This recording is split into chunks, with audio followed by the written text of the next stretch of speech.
और आज हम गीता का अध्याय 10 कर रहे हैं। उसमें 21वें श्लोक से शुरू करेंगे। उससे पहले जो पिछली बार हम लोगों ने किया था और एक उसमें चीज आप लोगों को बताई थी कि कृष्ण कह रहे थे कि जो भी चीज तुमसे छीनी जा सकती है वो तुम्हारी है ही नहीं। आप लोगों को ध्यान होगा हमने ये किया था। तो मेरे पास एक मैसेज आया, एक एक्चुअली 3-4 लोगों के मैसेज आए जिन्होंने मनन किया था इस पे और बहुत अच्छा उनका मनन रहा। और एक किसी का मैसेज आया कि उन्होंने भी जो सोचा होगा, उन्होंने बोला कि मेरा नाम तो रह जाएगा ना, सब कुछ छिन सकता है पर मेरा नाम तो रह जाएगा। तो देखो हम कैसे, मतलब बहुत सारा मनन, और अच्छी बात है, चलो मनन तो किया, ये अच्छी बात है ना। क्या नाम रह जाएगा? क्या रह जाएगा नाम? और कितनी बार ऐसा होता है ना, हम लोग सोचते हैं कि हाँ हमारा नाम तो बचेगा ही, और बहुत लोग होते हैं कि हम चले जाएं लेकिन हमारा नाम पीछे रहे हमारे जाने के बाद भी, है ना। तो वो लगता है कि वो तो नहीं छीना जा सकता। देखो मतलब एक इंसान के सोचने के लिए ये बड़ा जरूरी है कि हम ऐसा सोच सकते हैं कि मेरा नाम नहीं जाएगा, वो मुझसे कोई छीन नहीं सकता। तो फिर मैंने उनको बोला कि अच्छा ये बताओ कि आपको अपने परदादा का नाम याद है? तो नहीं याद था।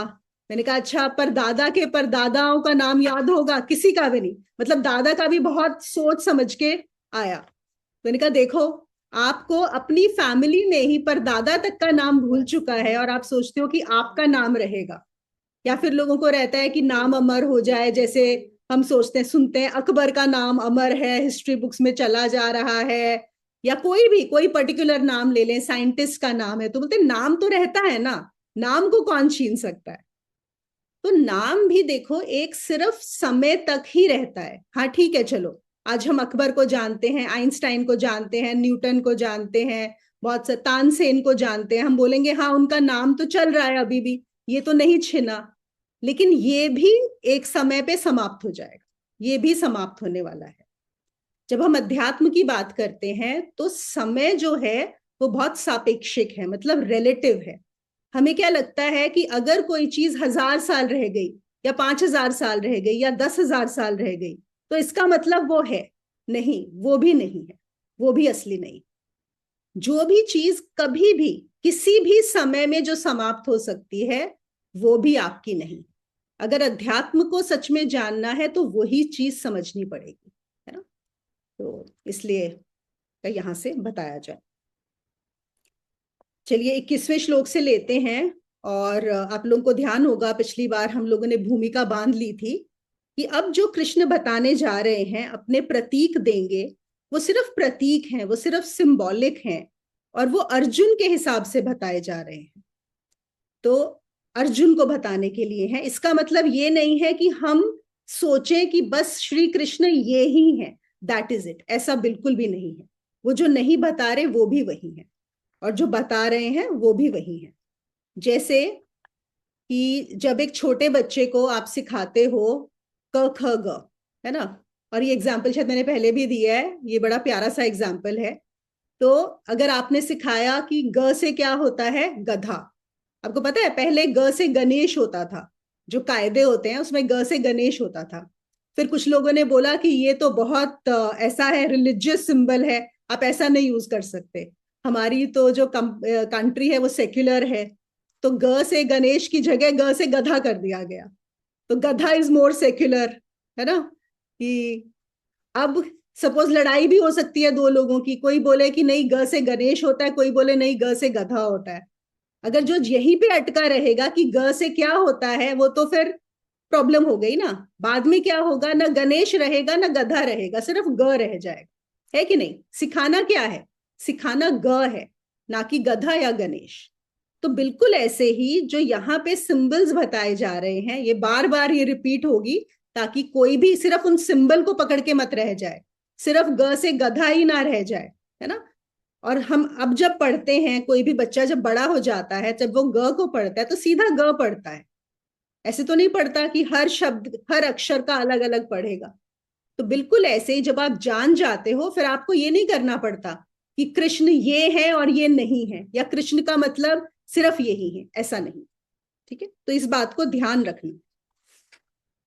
तो इन श्लोकों में 21 और 22 लेते हैं। वो कहते हैं कि हे अर्जुन, अदिति के पुत्रों में मैं विष्णु हूं, और ज्योतियों में मैं सूर्य हूं, और जितने भी वायु हैं उनमें मैं मरीचि हूं, और नक्षत्रों में चंद्र हूं। और फिर वो कहते हैं वेदों में सामवेद हूं, देवों में इंद्र हूं, इंद्रियों में मन हूं, और भूत प्राणियों में चेतना अर्थात ज्ञान शक्ति। ठीक है, तो आज हम इनमें से कुछ सिंबल्स लेंगे। सबसे पहले हम लेते हैं कि अदिति के पुत्रों में विष्णु हूं। तो ऐसे बोलते हैं कि अदिति के 12 पुत्र हैं। जो अदिति, जो माँ देवी का एक रूप लिया गया है, 12 पुत्र हैं। और हम जो 3 को जानते हैं, सबसे इंपॉर्टेंट वो क्या है, ब्रह्मा विष्णु महेश। तो यहाँ पे जब वो कह रहे हैं कि उसके पुत्रों में मैं विष्णु हूं, तो उन्होंने विष्णु का ही सिंबल क्यों लिया, ब्रह्म और शिव को क्यों नहीं लिया? फिर से बात हो रही है किसके लिए, अर्जुन को बताया जा रहा है। ठीक है ना। तो देखो, हम सब जानते हैं कि जो ब्रह्मा का काम है, ब्रह्मा का क्या काम है, सृजन करना, क्रिएट करना।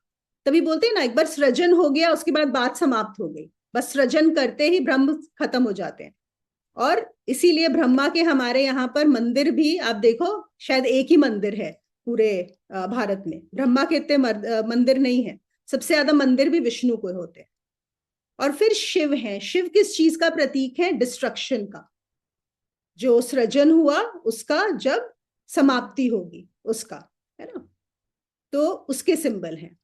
लेकिन फिर भी शिव के भी सबसे ज्यादा मंदिर हैं, बहुत हैं। क्यों? क्योंकि ये फ्यूचर की बात है। एक पास्ट है, एक प्रेजेंट है, एक फ्यूचर है। So past is Brahma, present is Vishnu, and future is Shiva. तो हमारा मन भी जो है वो कहाँ घूमता है, या पास्ट में या फ्यूचर में। तो हमारा जो फ्यूचर में अगर क्योंकि जाता है, तो इसलिए वहां पे क्या हो गए, शिव की, हम शिव की भी पूजा करते हैं कि वो आगे हमारा नाश होने वाला है। लेकिन सबसे ज्यादा अगर वैसे देखो तो विष्णु के बारे में इंपॉर्टेंस है, क्योंकि विष्णु है जिन्होंने अस्तित्व को संभाला हुआ है। तो हिंदू धर्म में ऐसा मानते हैं कि वैसे तो एक ही एनर्जी है, लेकिन फिर भी जब वो एनर्जी क्रिएट की गई है, जब इस सृष्टि का निर्माण हुआ है, तो कोई चाहिए इस सृष्टि को जो बनाए रखे, जिसको बोलते हैं ना मेंटेनेंस डिपार्टमेंट। मतलब हर किसी आईटी में भी ये होता है, एक मेंटेनेंस डिपार्टमेंट बहुत इंपॉर्टेंट होता है कि आपने एक प्रोग्रामिंग बना दी, उसके बाद उसको मेंटेन करना, आपने कोई सिस्टम बनाया है, मेंटेन करना बहुत जरूरी है। इसीलिए विष्णु की बहुत ज्यादा इंपॉर्टेंस है, क्योंकि वो ऐसे हैं जिन्होंने प्रति पल प्रति क्षण इस सृष्टि को संभाला हुआ है। उन्होंने विष्णु बोला है कि इन तीनों में मैं विष्णु हूं, क्योंकि हमें सबसे ज्यादा जरूरत जो है विष्णु की है। हमें हर रोज जो भी हमारी प्रॉब्लम्स होती हैं, इश्यूज होते हैं, चैलेंजेस होते हैं, वो कौन सॉल्व करते हैं, उसके लिए हम विष्णु का ही सहारा लेते हैं। फिर वो कहते हैं ज्योतियों में किरणों वाला सूर्य हूं। जो सेकंड उन्होंने सिंबल लिया है वो सूर्य का लिया है। अब ये बहुत प्यारा सिंबल है। देखो, अगर हम देखें, सूर्य एक ऐसा, हमारी सृष्टि में जितनी भी चीजें हैं, सोलर सिस्टम में सबसे ज्यादा जिससे हमें ऊर्जा मिलती है, जो सबसे इंपॉर्टेंट, वो है सूर्य। अगर सूर्य समाप्त हो जाए तो हमारी सृष्टि अभी समाप्त हो जाएगी, क्योंकि उसकी एनर्जी के बिना। और अब बोलते हैं ना कि इवन इलेक्ट्रिसिटी, हमारी जो सृष्टि है उसमें लाइट की, इलेक्ट्रिसिटी की बहुत ज्यादा जरूरत है। जो हीट है, जो वार्मथ है, फायर है, ये सारे सिंबल्स किसके हैं, सूर्य के हैं। इनफैक्ट हमारा सब कुछ, अभी तो हमारा बिना इलेक्ट्रिसिटी के तो हम सोच भी नहीं सकते हैं कि हम अपना जीवन को कर सकें। वो इलेक्ट्रिसिटी भी कहाँ से आती है, वो भी सूर्य से ही आती है। तो सूर्य के बिना कुछ भी नहीं होता। तो इसलिए उन्होंने सूर्य का एग्जाम्पल लिया है। लेकिन सूर्य का एग्जाम्पल लेना भी बिल्कुल ऐसा है जैसे सपोज एक छोटा बच्चा हो, उसके पास बहुत सारे खिलौने हो। लेट्स से उसके पास छोटी छोटी कार्स हैं, ठीक है, बहुत सारी, और उसमें एक कार बड़ी है। अब एक छोटे बच्चे को बताना हो कि बेटा परमात्मा क्या होता है, अब उसको कैसे बताओगे? कि उसको टॉयज ही समझ में आ रहे हैं, तो बोल रहे हैं देखो ये तुम्हारे पास इतनी सारी कार्स हैं, इसमें जो सबसे बड़ी कार है ना, दैट इज परमात्मा। See, are you seeing the symbolism, that how you help him understand a small child what is it? But does it mean कि वो जो बड़ी कार है वो सबसे बड़ी कार है? वो भी तो छोटी ही है। It is all relative. Relatively ऐसा लग रहा है कि हमारे लिए सबसे बड़ा सूर्य है, सबसे इंपॉर्टेंट सूर्य है, और उस सूर्य को पहुंचने के लिए, अगर हमें उस सूर्य पे पहुंचना हो, तो जो आपको पता है जो सूरज की रे है, एक जो किरण होती है, उसको लगते हैं 1 सेकेंड में it travels 1,86,000 miles. The light रे, that is how far the sun is. When it is traveling at the rate of 1,86,000 miles in 1 second, then it takes about 9 minutes for the ray of the sun to reach the earth. ठीक है ना, 9 minute लगते हैं तकरीबन उसको पहुंचने में. और ये जो है सूर्य हमारे सबसे पास है, दिस इज द क्लोजेस्ट. और इससे भी और बहुत बड़े बड़े सूर्य हैं और जो कि बहुत दूर हैं. और वो कहते हैं कुछ ऐसे सूर्य हैं, मतलब ऑलरेडी साइंस ने 3 अरब का मतलब हो गया 300 करोड़ या 3,000 crore, I think something like that, 3,000 crore already जो साइंस डिस्कवर कर चुकी है कि इतने सूर्य हैं हमारे ब्रह्मांड में, और उसके आगे भी होंगे. इतना तो सिर्फ हमारी लिमिट है. उसमें कुछ सूर्य ऐसे हैं जिनकी रे कब शुरू हुई होगी पृथ्वी की तरफ, जब हमारी पृथ्वी बनी थी. सोचो जब इस पृथ्वी का निर्माण हुआ था, जो हुआ था 4 अरब साल पहले, ओके, तब वो एक सूर्य था जिसकी किरण चली थी, वो हो सकता है आज पहुंची हो एट द सेम रेट. वो इतनी दूर है पृथ्वी से, इतनी दूर. और कुछ ऐसे होंगे कि जहां सूर्य से ऐसा भी माना जाता है, मतलब ये लॉजिकली हम जाने नहीं है पर अनुमान लगा सकते हैं कि कुछ सूर्य ऐसे होंगे जहां से रे शुरू हुई होगी और फिर वो अभी तक क्रॉस नहीं की है, और पृथ्वी 4 अरब साल से ऑलरेडी हो चुकी है और एक दिन समाप्त हो जाएगी. और जब वो रे पास करेगी यहां से, तो उसको पता भी नहीं होगा कि यहाँ पे एक पृथ्वी एग्जिस्ट करती थी. मतलब कैन यू इमेजिन, यहाँ पे ये बताया जा रहा है what is the vastness, how big the whole cosmos is. It is so huge, so huge. So when Krishna is telling Arjun that I am the sun, that is only in relation to the Prithvi, to the earth that we know of. That's all, nothing else. That is how he's giving the example. But what we also need to understand is from this example that the cosmos is so big, so huge, and then we are here caught up in small little things of our lives. इतनी बड़ी हम सोचते हैं मैं इतना important हूं, मैं कितना इंपॉर्टेंट हूं, मेरे साथ ये हो गया, मेरे साथ वैसा हो गया. और यहाँ पर ऐसे ऐसे सूर्य हैं जिनको ये भी नहीं पता होगा कि ये पृथ्वी नाम की भी कोई चीज होती थी यहाँ पे. मतलब वो भी नहीं होने वाला. फॉरगेट कि तुम कौन हो. ये पूरी पृथ्वी में जो इतने अरबों खरबों साल से हमारे सारे अवतार, देवता, भगवान, सब कुछ आए चले गए, सब कुछ, और उनको नहीं पता कि यहाँ पे कोई था. एक रे पास करेगी, उसको पता ही नहीं होगा यहाँ पे पृथ्वी नाम की कोई चीज थी. इसका ना आप लोगों ने नाम सुना होगा, बर्टर्ड रसल. तो उन्होंने, एक फिलोसोफर भी थे, तो उन्होंने एक स्टोरी लिखी थी. उसमें उन्होंने बोला कि एक आदमी था, पंडित था, और बहुत अच्छा सबको सिखाता था, बहुत पूजा पाठ करता था, और सारी दुनिया, मतलब जिंदगी भर बहुत अच्छे कार्य किए थे उसने, जिसको हम बोलते हैं ना पुण्य काम. तो जब उसका मृत्यु का समय आया तो बहुत खुश हुआ, क्योंकि उसको पक्का था कि मैं तो स्वर्गलोक ही जाने वाला हूं. मैंने ना कभी किसी का दुल दिखाया है, मैंने इतने अच्छे काम किए हैं, मैंने भगवान की इतना पूजा की है. और वो सोच रहा था कि जब मैं स्वर्ग में पहुंचूंगा तो ईश्वर माला लेके वहां पे खड़े होंगे मेरे गले में डालने के लिए कि फाइनली तो तू आ गया, मैं तेरा ही वेट कर रहा था. उसको लगा मुझसे अच्छा तो कोई हो ही नहीं सकता. तो वो कहते हैं कि वो जब मृत्यु हुई तो बड़ा एक्साइटेड होके वहां पहुंचा, मतलब जिसको बोला जाएगा एक द्वार था. और अब वो इतना बड़ा था, वो जो द्वार था इतना बड़ा था कि उसको पता ही नहीं पड़ रहा था कि ये द्वार है क्या है. मतलब कहीं तो वो पहुंचा, अब वो खुल ही नहीं रहा, उसको पता नहीं है इसके अंदर कैसे जाना है. पहले तो बहुत उदास हुआ कि मुझे यहाँ पे तो कुछ और छोर ही नजर नहीं आ रहा है इसका, और भगवान भी नहीं आए हैं मुझसे पूछने के लिए कि तू आ गया, मैं तुझे स्वागत करने नहीं आया है. पर बेचारा क्या करता, और भी कहीं नहीं जा सकता. तो बहुत देर वेट करता रहा. बहुत देर वेट के बाद क्या हुआ, कुछ जितना भी समय बीता, एक खिड़की खुली वहां पे. और जो खिड़की खुली उसमें से एक आदमी ने बाहर झांका, एक फेस आया. उस फेस में जैसे हमारी 2 आंखें हैं, 1,000 आंखें थी, 1,000 आंखें, और हर आंख में इतनी रोशनी थी कि उसके आगे हमारी सूर्य की रोशनी भी छोटी हो जाए, इतनी ज्यादा रोशनी थी. तो वो तो सह ही नहीं पाया, तो उसने अपना जो है नीचे वो कर लिया और छुपा लिया, और उसको लगा ये भगवान है, ये ईश्वर आ गया। तो उसने बोला, हे ईश्वर, मैं आपकी ज्योति को सह नहीं पा रहा हूं, तो प्लीज आप थोड़ा सा दूर हो जाइए। तो वो जो आदमी था उसने बोला, मैं ईश्वर नहीं हूं, ईश्वर तो मुझे पता ही नहीं कहाँ है, मैं तो यहाँ का द्वारपाल हूँ। उसने बोला, अरे ये द्वारपाल जिसकी इतनी रोशनी, मुझसे वही नहीं सहन हो रही है। तो कहता, अच्छा। कहता, एक काम करो, ईश्वर को बताना कि सो एंड सो, उसने अपना नाम बताया कि सो एंड सो पर्सन जो है पृथ्वी से आया है, उसकी मृत्यु हो चुकी है, तो आप प्लीज जाके ईश्वर को खबर दे दो। तो उसने बोला कि अच्छा, तुम्हारा पृथ्वी नंबर बताओ कौन सा होता है। कहता, पृथ्वी नंबर? पृथ्वी का क्या नंबर होता है? कहता, कितनी अनगिनत पृथ्वियां हैं, जब तक तुम अपना नंबर तो बताओ कौन सी वाली पृथ्वी से आए हो। तो कहता, अच्छा ऐसा भी होता है।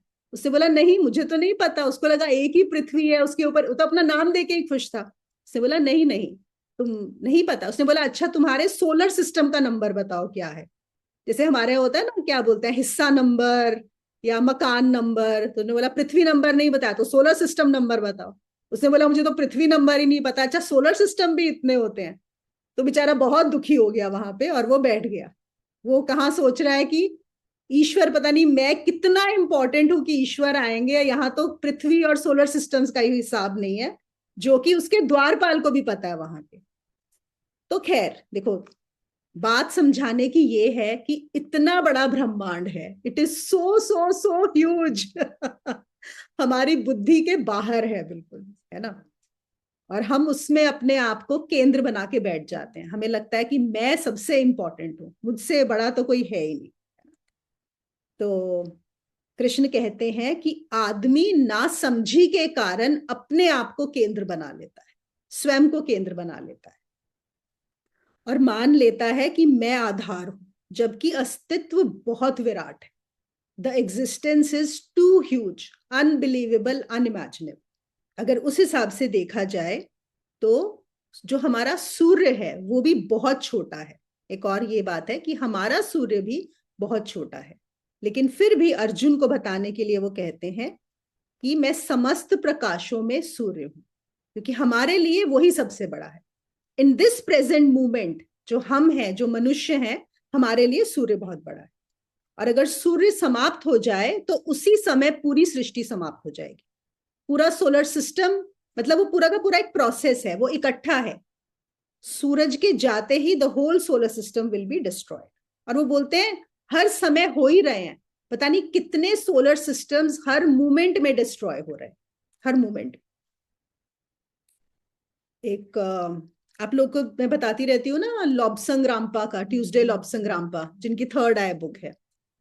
तो उन्होंने अपने एक बुक्स में शेयर किया था कि उनके गुरु जो हैं, उनको एक बार लेके गए थे एस्ट्रल ट्रैवल के थ्रू, कि जब एक प्लैनेट डिस्ट्रॉय हो रहा था, तो एक्चुअली उनको उन्होंने एक्सपीरियंस कराया कि देखो ये एक प्लैनेट है जो पूरा डिस्ट्रॉय हो रहा है, और उन्होंने देखा उसको डिस्ट्रॉय होते हुए।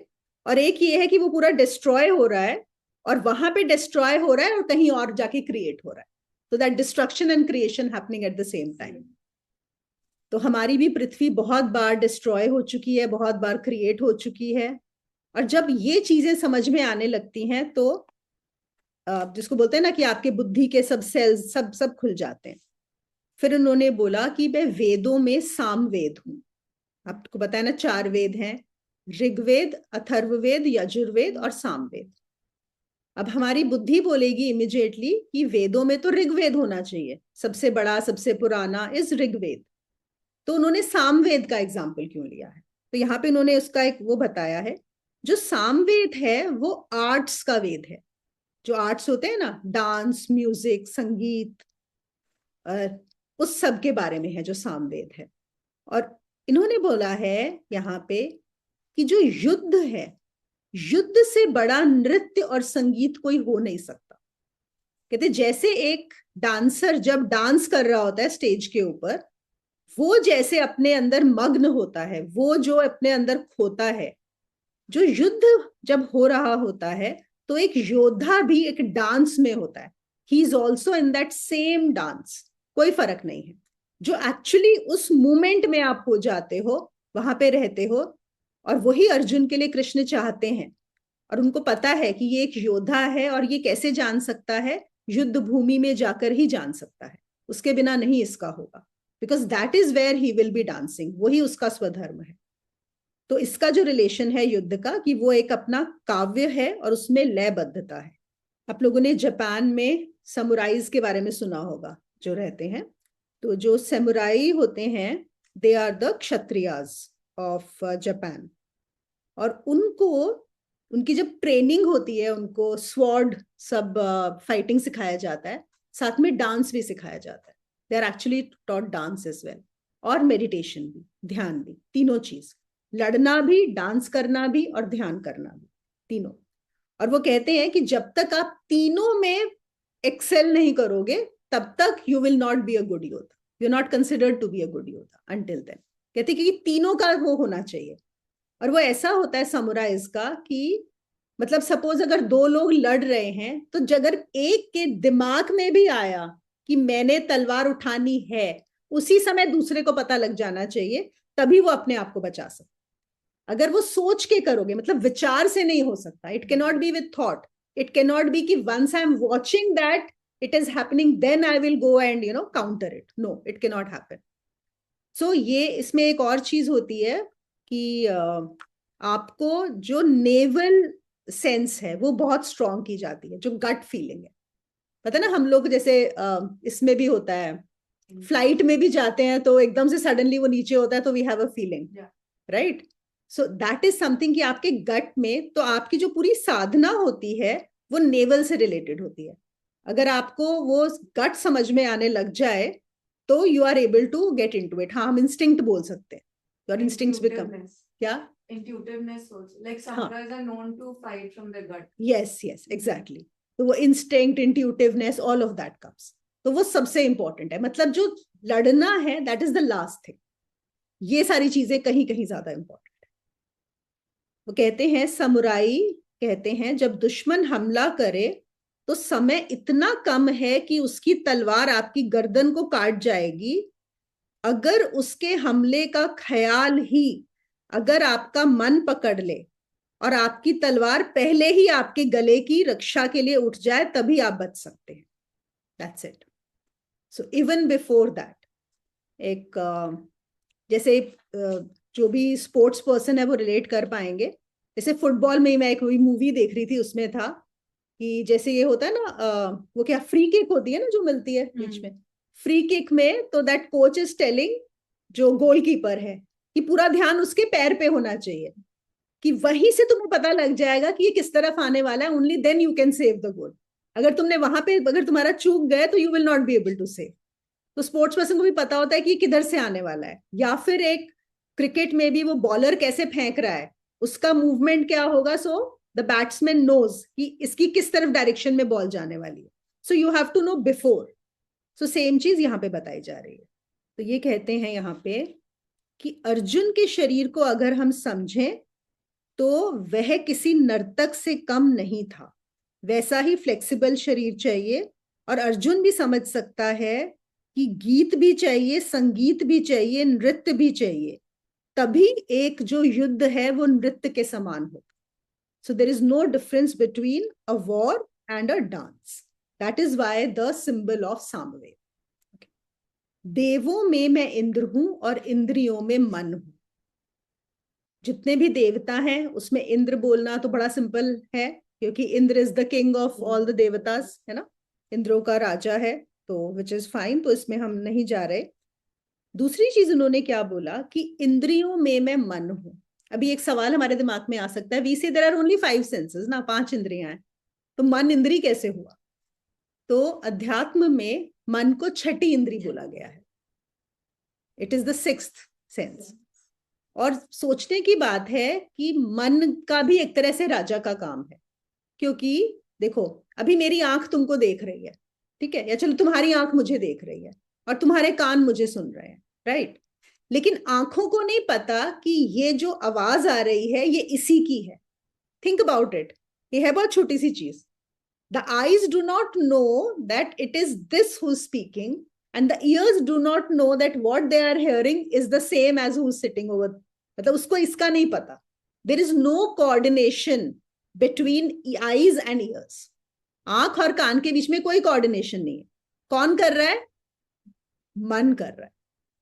So eyes are also giving the information to the mind. The ears are also giving the information to the mind. And it is the mind which is coordinating and saying, okay, this is the person who's speaking and this is the person that I'm seeing. And imagine how fast it is happening. So without that, it is not possible. तो इसलिए एक और हम इससे समझ सकते हैं कि जब हम रात में सोते हैं तो हमारे कान तो सुन रहे होते हैं, चलो आंख बंद होती है, कान तो सुन रहे होते हैं ना, फिर हमें क्यों नहीं सुनाई देती कोई चीज? क्यों नहीं पता पड़ता? और अगर हमें कोई हल्का सा टच भी करे, कुछ करे, अगर हम गहरी नींद में हो तो हमें नहीं पता पड़ेगा, क्योंकि मन सोया हुआ होता है। ये जो senses are there, but if the mind is sleeping then senses can not do anything. Senses का वो डेटा आपके अंदर वो जा ही नहीं रहा है, it is not being used at all. और यही कारण है जब हम बोलते हैं ना कि एक तो है हम सोए हुए हैं, वो जो मन सोया है ऐसे करके, तब हमें पता नहीं पड़ रहा है, कोई हमारा बाहर का डेटा हमारे अंदर नहीं जा रहा है। और ध्यान में क्या होता है, जब हम बोलते हैं कि मन के पार चले जाना, तो वो भी एक मन को हमने छोड़ दिया है। तो मन अगर सोगा तो वो इंद्रियों को नहीं पकड़ेगा, वो जो सेंसेस के पीछे नहीं जाएगा, तभी आप अपने को अनुभव कर सकते हो आप जो हो। तो जैसे हम कई बार बोलते हैं कि समाधि और स्लीप में कोई डिफरेंस नहीं है एज सच, क्योंकि जब आप सुषुप्ति मतलब ड्रीमलेस स्टेट जो होती है, and samadhi, that is why we find sleep so relaxing. हमें क्यों होता है सोने का? क्योंकि उस समय न मन होता है, न शरीर होता है, न बुद्धि विचार, कुछ नहीं होते। इट इज सेम एज समाधि स्टेट, एक्सेप्ट कि मैं अपने बारे में भी अवेयर नहीं हूं। That is the only difference. और जो समाधि है उसमें ये भी है और मैं जानता भी हूं कि मैं हूं, और जबकि ये पूरा का पूरा सिस्टम जो है वो सोया हुआ है। तो इसीलिए वो कहते हैं कि इंद्रियों में मैं मन हूं, हाँ, समस्त भूतों में मैं चेतना हूं। जो उन्होंने लास्ट वाला बोला है, समस्त भूत प्राणियों में चेतना अर्थात ज्ञान शक्ति, ये हमारा बहुत इंपॉर्टेंट है, जिसको वो बोल रहे हैं कि मैं कॉन्शियसनेस हूं। चेतना का अर्थ होता है कि मैं आपको देख रहा हूं, है ना। If I am conscious about you, तो इसका क्या मतलब हुआ कि अगर मैं जिसके भी प्रति चेतन हो जाता हूं, मैं उससे अलग हो जाता हूं। If I am conscious of you, that means you are separate from me. Whatever that I am conscious of is separate from me. It cannot be the same thing. ये सबसे इंपॉर्टेंट चीज है ना। जिसके प्रति भी मैं चेतन हूं, उससे मैं अलग हो जाता हूं। अब जैसे मैं इस हाथ को देख रही हूं, so if I am conscious of this hand, मैं इसको देख सकती हूं, तो मतलब मैं अलग हूं और ये हाथ अलग है। Only then can I see this hand as a separate thing. ना वी में फील कि अरे ये तो मैं ही हूं, ये तो मेरी बॉडी का ही है। नहीं, अगर मैं इसके प्रति कॉन्शियस हूं, यही सबसे इंपॉर्टेंट इस चीज का सूत्र है, तो मैं इससे अलग हूं। ठीक है ना। भेद जरूरी है, फासला जरूरी है चेतन होने के लिए। फिर जो हम बोलते हैं कि मैं जानता हूं कि ये आंख देख रही है, ये मन जान रहा है ना कि ये आंख देख रही है, इसका मतलब मन अलग है और आंख अलग। The mind and the eyes can not be the same, they are separate. फिर मैं जान रही हूं कि मन देख रहा है, या मन जान रहा है, या मन दुखी है, या मन सुखी है, मन परेशान है, मन खुश है, ये कौन जान रहा है? ये मैं जान रहा हूं, जो उस मन से भी परे है, अलग है। बस हम यहाँ पे इसको अलग नहीं कर पाते, यहाँ पे हम एक हो जाते हैं। हाँ, वो यहाँ पे identification is too much with the mind, with the thoughts, with the emotions. So I may feel that I am only seeing myself as separate, but no, actually it is जो भी देखा जा सकता है, जिसके प्रति भी आप कॉन्शियस हो सकते हो, जिसको आप जान रहे हो, वो आप हो ही नहीं सकते। तो अगर मैं जानती हूं, जैसे मेरे मन में विचार चल रहे हैं, बहुत सारे लोग बोलते हैं आई एम ओवर थिंकिंग, बोलते हैं कि नहीं? हर कोई आजकल, दैट आई थिंक सबसे ज्यादा ओवर यूज्ड वर्ड है ओवर थिंकिंग भी। तो अगर मुझे पता है मैं ओवर थिंकिंग कर रही हूं, इसका मतलब मैं ओवर थिंकिंग नहीं हूं, मैं थिंकिंग ही नहीं हूं। Because I am separate, only then I can know that the mind is overthinking. When I say the mind is peaceful, the mind is calm, the mind is happy. Who is it who knows that the mind is happy? It has to be a separate entity. और वही है, वही जो है वही चेतन है, वही चेतना है. और इसके लिए जो एक्सरसाइज होती है हम बताते भी हैं कि जब भी आप किसी इमोशन में आ जाओ, किसी भी इमोशन में आप गुस्से से भर गए, तो उसी समय कॉन्शियस हो जाओ कि देखो कि मन गुस्से से भरा हुआ है. और अगर मैं ये देख सकती हूं कि मेरा मन गुस्से से भरा हुआ है, इसका मतलब मैं मन से अलग हूं. उस समय इतना सा देख लेना, इतना विचार आ जाना कि देखो मन गुस्से से भरा है, ये अपने आप में ही एक प्रोग्रेस है, एक स्टेप है. जब मन बहुत आनंदित हो, आप बहुत खुश हो, बहुत अच्छा लग रहा है, उस टाइम भी हम बह जाते हैं खुशी में. उस समय भी देखो कि मन बहुत आनंदित है, बहुत खुशी है, मतलब मैं इस मन से अलग हो जाओगे. हम सभी चीजों के प्रति चेतन हो सकते हैं, लेकिन अपनी चेतना के प्रति चेतन नहीं हो सकते. वही है जिसको बस वो खुद से ही खुद को जानता है ना, उसको नहीं जाना जा सकता, उसको नहीं देखा जा सकता, बस वही है. और यही कृष्ण यहां पर बता रहे हैं. तो आपकी चेतना कभी ऑब्जेक्ट नहीं बन सकती, वो हमेशा सब्जेक्ट है ना. Subject and object. ऑब्जेक्ट क्या है? Anything which is known, which you are conscious of is an object. और वो जिसके प्रति आप कभी कॉन्शियस हो ही नहीं सकते, जिसको आप कभी कैच नहीं कर सकते, वो है सब्जेक्ट. तो यहाँ पे सब्जेक्ट और ऑब्जेक्ट में डिफरेंशिएट करना है. और कृष्ण क्या बता रहे हैं कि सब ऑब्जेक्ट्स में मैं क्या हूं? Subject. I am the subject. योग को अगर हम एक शब्द में कहना चाहें तो वह उसको जानने की कोशिश है जिसके द्वारा सब जाना जाता है और जो किसी के भी द्वारा नहीं जाना जाता. कितना अच्छे से बताया ना.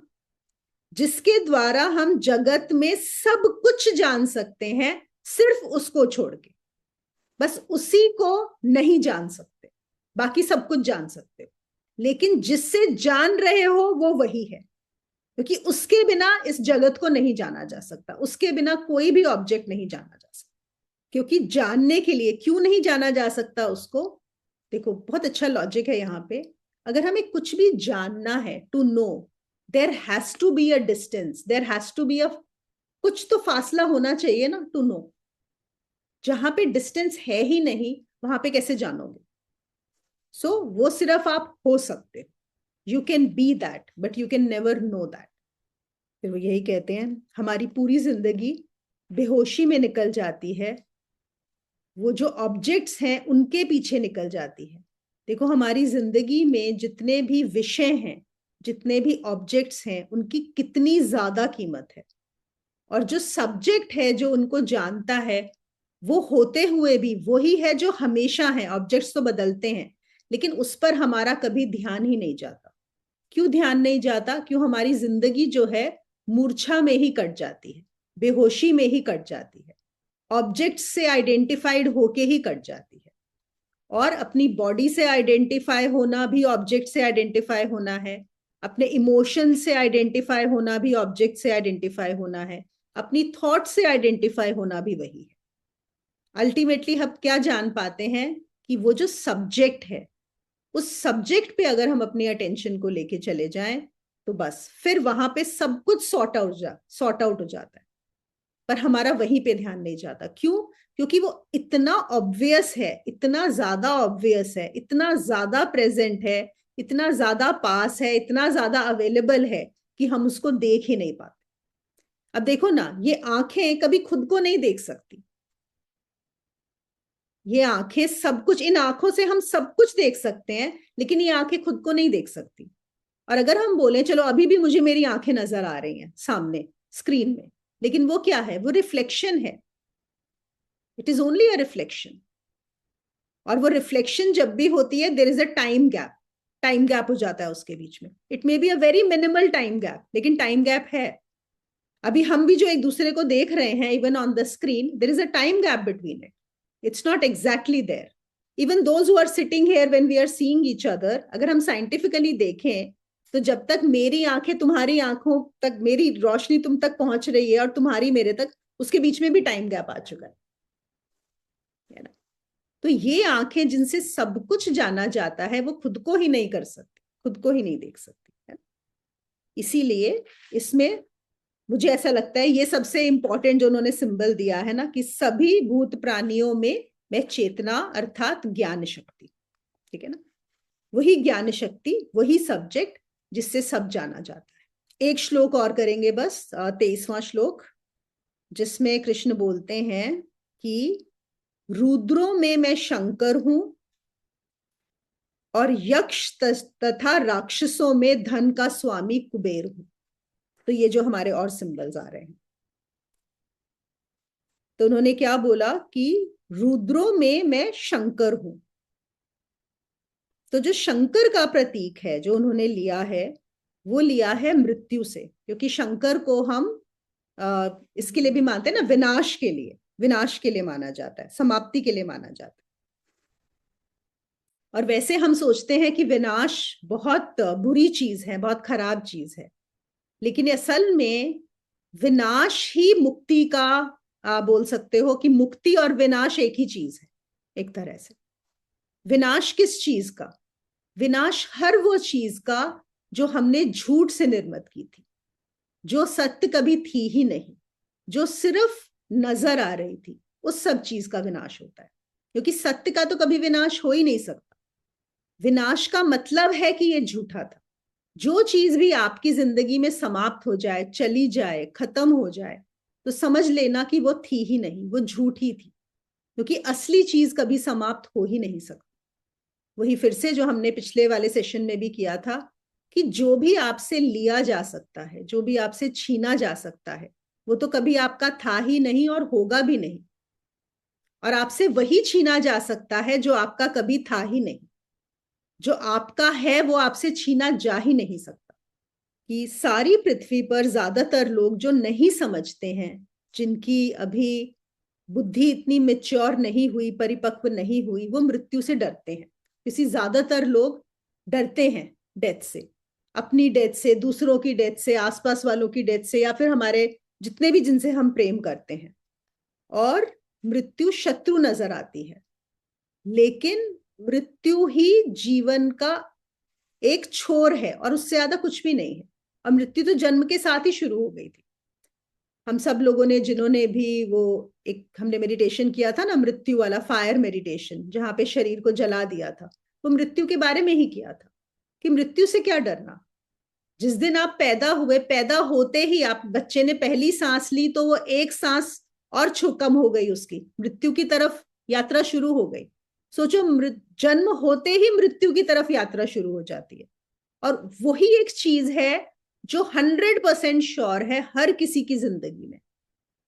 और कोई चीज श्योर नहीं है। ये श्योर नहीं है कि आप बड़े होगे कि नहीं, आपके सारे अंग काम करेंगे कि नहीं, आपकी शादी होगी कि नहीं, आपके बच्चे होंगे कि नहीं, आप प्रोफेशनली क्या करोगे ये भी कुछ नहीं पता, आप अमीर होगे, गरीब होगे, कुछ किसी के बारे में कुछ नहीं कहा जा सकता। There is no surety, but there is only one surety, that you will die. And still we are so scared to die. मतलब किसी से बात करो, लोग बात भी नहीं करना चाहते। उनको लगता है कि कुछ बुरा हो जाएगा, या कुछ वो जो होता है ना कि बैड ओमेन, कि अगर मृत्यु के बारे में बात की, ऐसे होते हैं लोग। और मरते वक्त भी उनका हमेशा दुख ही रहता है। मर रहे होते हैं, बहुत डर लगता है, बहुत ज्यादा डर होता है। तो वो क्या कहते हैं कि जो पारदर्शी हैं, जो समझदार हैं, जिनकी बुद्धि थोड़ी बढ़ी हुई है, वो देख पाएंगे जीवन में कि हर जीवन के हर पल में मृत्यु साथ ही जुड़ी हुई है। हम बोलते हैं ना कि हमने एक सांस में, जो हमने सांस ली वो जन्म हुआ, और सांस छोड़ी वो मृत्यु का ही क्षण है। क्योंकि आखिरी में जब आप ये शरीर छोड़ोगे तो एक्सलेशन के साथ जाते हो, दोबारा फिर वापस सांस नहीं आती। बोलते ना सांस त्याग दिए, प्राण त्याग दिए, तो वो क्या होता है, एक्सलेशन होता है लास्ट थिंग, है ना। तो जो जीवन के देवता की बात हो रही है, तो वो विष्णु थे। और यहाँ पर मृत्यु की देवता बात हो रही है, रुद्र की बात हो रही है, तो वो क्या है, वो शंकर है।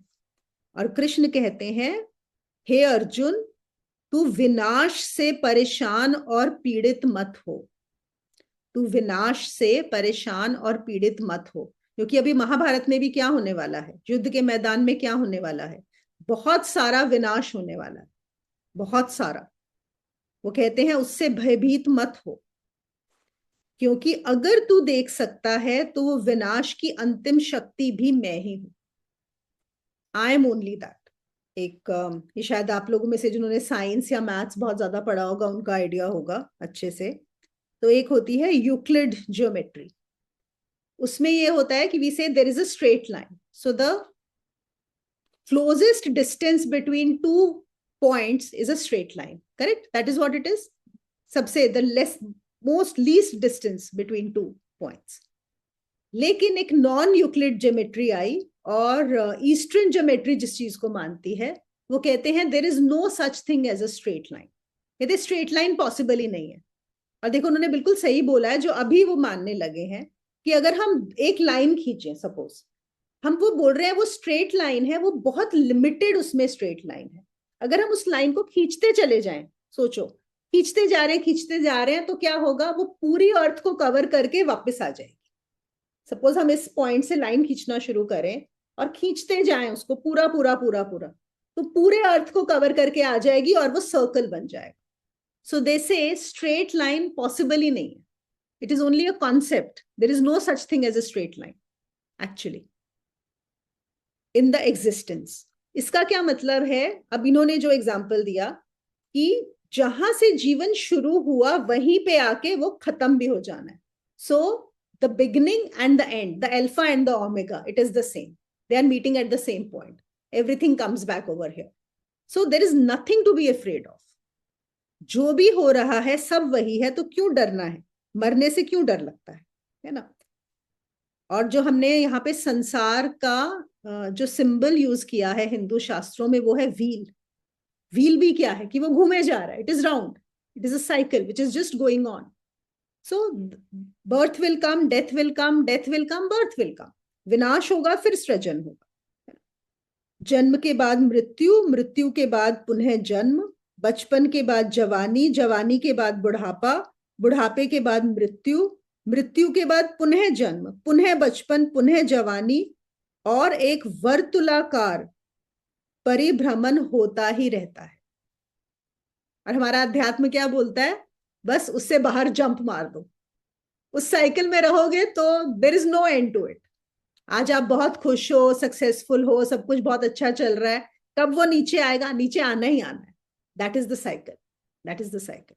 So you can only jump out of it, otherwise there is no way out. फिर इसमें ही वो बोलते हैं क्योंकि ये साइकिल है, इसलिए ना तुम करने वाले हो और ना ही तुम लेने वाले हो। जैसे हम सोचते हैं कि एक माँ सोचती है मैंने इस बच्चे को जन्म दिया, मैंने जन्म दिया, है ना? तो बोलते हैं नहीं, नेचर ने तुम्हारा इस्तेमाल किया, प्रकृति ने तुम्हारा इस्तेमाल किया एक बच्चे को लाने के लिए, बस तुमने कुछ नहीं किया। मतलब तुम उसको रोक ही नहीं सकते थे। अगर तुम सोचते तुम रोक लो तो तुम नहीं रोक सकते थे उस चीज को। It was impossible for you to do that. और अगर तुम कल किसी को मरेगा तो वो भी ये मत सोच लेना कि तुमने मारा है। वो जो अर्जुन को बोल रहे हैं, ना तुम जन्म देने वाले हो ना तुम मारने वाले हो, है ना? तुम हो ही नहीं, तुम सिर्फ एक इंस्ट्रूमेंट हो। अपने आप को एक इंस्ट्रूमेंट से ज्यादा कुछ मत मानना, एक उपकरण से ज्यादा कुछ मत मानना। वो कहते हैं ना कि कृष्ण के लिए कुछ लोग की मैं तेरे हाथ की बांस की पोंगरी, मतलब फ्लूट के लिए I am just the flute in your hands, that's it, and you sing what you want to sing through me. वो कहते हैं जीवन भी मेरे द्वारा है और मृत्यु भी मेरे द्वारा है, इसलिए तू बीच में चिंता में मत पड़। तू क्यों सोच रहा है कि मैं कुछ करने वाला हूं? तू करता है ही नहीं, व्यर्थ में ही करता बना फिर रहा है। और फिर वो आखिर में जो आज का हम लेंगे वो कहते हैं कि राक्षसों में मैं कुबेर हूं। ये बहुत प्यारा मुझे लगा, राक्षसों में कुबेर वाला। कि देखो पहली बात जब हम राक्षस की बात करते हैं तो हमारे दिमाग में क्या आता है? राक्षस जैसे एक योनि, कि कुछ बड़े बड़े लार्ज साइज्ड या over sized you know demons, दानव, ह्यूमंस, मतलब एक उनके सींग हैं बड़े बड़े काले काले, मतलब जो भी हमारा एक आइडिया बनता है, एक इमेज बन जाती है योनि।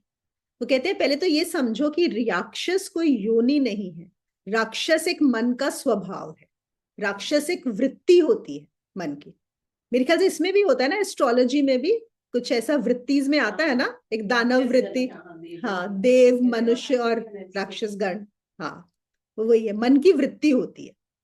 और राक्षस से क्या मतलब होता है, जो बहुत ज्यादा लोभी होता है, जितना ज्यादा ग्रीडी, उसको बोला जाता है कि ये राक्षस वृत्ति है। तो अब उन्होंने क्या देखो एग्जाम्पल दिया है, वो बोलते हैं राक्षसों में मैं कुबेर हूं। अब ये राक्षस और कुबेर का क्या, आप सबको पता होगा कि कुबेर जो है रावण का ही भाई था, है ना, और उसके पास सबसे ज्यादा पैसा था, मतलब कोई भी हो, he was the richest person, अभी भी he suppose to be the richest, उससे ज्यादा पैसा और किसी के पास नहीं है। तो वो कहते हैं जो लोभ होता है, ग्रीड, उसके दो तरीके होते हैं उससे छुटकारा पाने के। एक तरीका होता है कि वो आपको इतना ज्यादा मिल जाए कि आप उससे बाहर हो जाओ, you get so much that you realise कि इट इज यूजलेस, उसका आपको मीनिंगलेसनेस समझ में आ जाए, आपको इतना ज्यादा मिल जाए, क्योंकि आप रियलाइज करोगे एक पॉइंट के बाद कि कुछ होता ही नहीं इतना सब होने से भी। तो जिसको वहां तक पहुंच के छोड़ना पड़े, वो क्या हुआ, राक्षस, और राक्षसों में कुबेर। तो या तो कुबेर जैसा, तो कुबेर के पास इतना धन आ गया कि वो राक्षस योनि से भी अगर वैसे देखा जाए तो फ्री हो गया, that is what is given. और दूसरा तरीका क्या होता है, बुद्धिमता। बुद्धिमान क्या होता है, अगर वो गरीब भी है, वो बिना इतना सब, उसको पूरा प्रोसेस नहीं करना पड़ता कि वहां तक पहुंचे, वो यहीं पे समझ जाता है कि कुछ नहीं होने वाला और वो वहीं पे फ्री हो जाता है उस लोभ से, यहीं पे बिना पूरा साइकिल किए वो यहीं पे फ्री हो जाता है।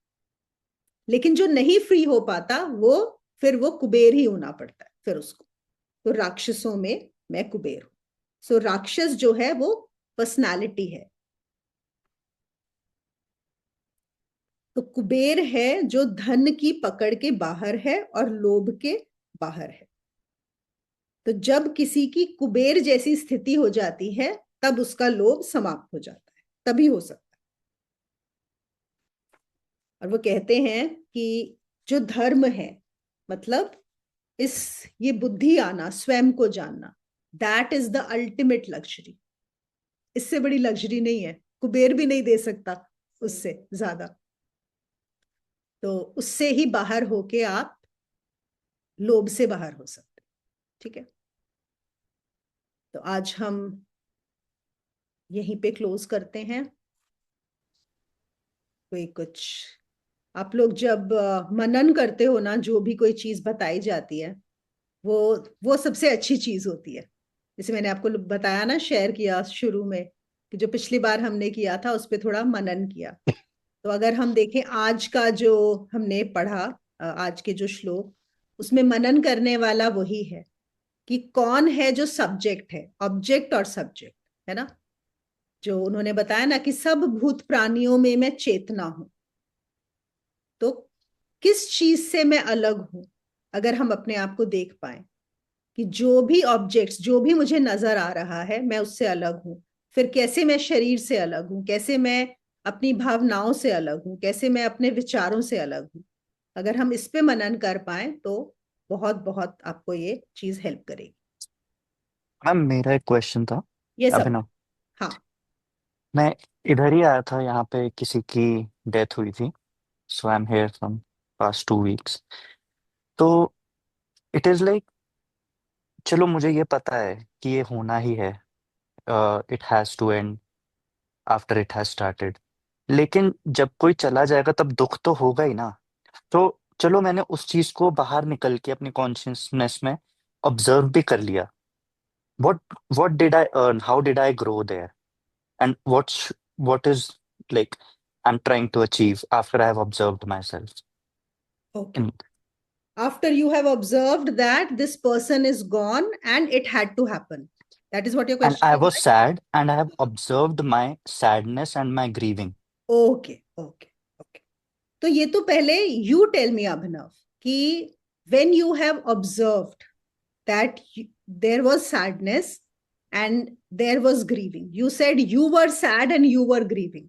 I'm saying Yes. what you observed was that there was sadness and there was grieving. Can you see the difference between the two statements? Yes. What is the difference? The grieving was taking out that sadness out of me. No. Okay. You said I was grieving and I was sad. And I said you noticed there was grieving and there was sadness. Okay. Yes, yes, I understand. Like, uh, mind and soul, we are talking about that difference here, correct? Like getting out of myself and observing myself. Yes. So Correct. I understood that Hmm. that outside, after I'm outside my body, I can see that I was sad, but when I'm outside, I can realize that it is temporary, it is there. But the question is, after I have observed that, I was still sad at that point when I was observing. Right. It is, in the end, it is me only, right? It is my soul, it is my body. I have observed it that this was happening to me. This was my emotion. I have observed this emotion. What did I learn? Like, how did I grow there? Like, because it will happen again. Someone else will go away, Yes. and then also I'll be in the same state. It is like I cannot be content. I know that it is a part of life. I know everything. But is this okay? I got my answer. I believe that this emotion is also a part of life that we are observing, right? Hmm. Correct. Correct. So, see, when you keep observing, one is how long do you observe? So, it is good that you have started the process of observing. When you observe that there is sadness, so not becoming I am sad and I am grieving. Okay, first thing is you have to remove the I out of it.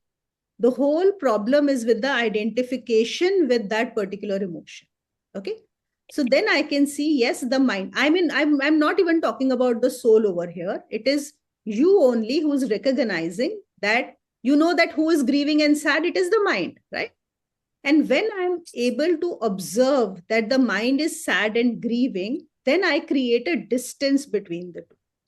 Okay, so again, you may continue to be sad and you may continue to be grieving, and this situation may keep happening again and again.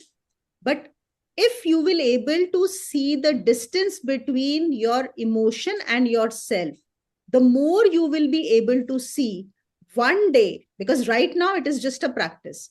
One day you will actually find that you are separate and the emotion is separate. So the progress which is happening is you are making that will become closer, easier, and better for you. It may not show any results today, that's just because you were able to observe, but that is the beginning of that process. And then also, it may happen in certain events, and it may have happened even now, that had you not observed it, you may have been sadder, or you may have been crying, or you may have taken different actions. But since you were able to observe, maybe this went away comparatively quickly, or this state did not last that long, or you did not take any action which you would regret later. Can we say that for now or no? Yes, and I also feel that I'm more prepared for things like these in future. Like I'm more self-aware of myself now. Like, Right, right. yes, I have grown in that way, I believe. Yes, yes. Mhm. And so we And need to keep observing. Yes. So the more and more you will observe, the whole thing is that this emotion and this thought is separate from you. You are separate from these. So we have to keep doing. And it is not even, 1 month practice or 1 year. It is a lifelong practice. Okay. And it gets easier and easier, better and better. And then a time comes when you know that you are separate and this is going on and it does not impact you. And that is when, like so many people, we all talk about karma and the bondages and everything. The buck stops there once you start being in that kind of a state where you can see yourself as separate. got it. Yeah. Thank you. Okay, ठीक है, चलिए. सो 2 minute बैठेंगे मौन में, फिर close करेंगे.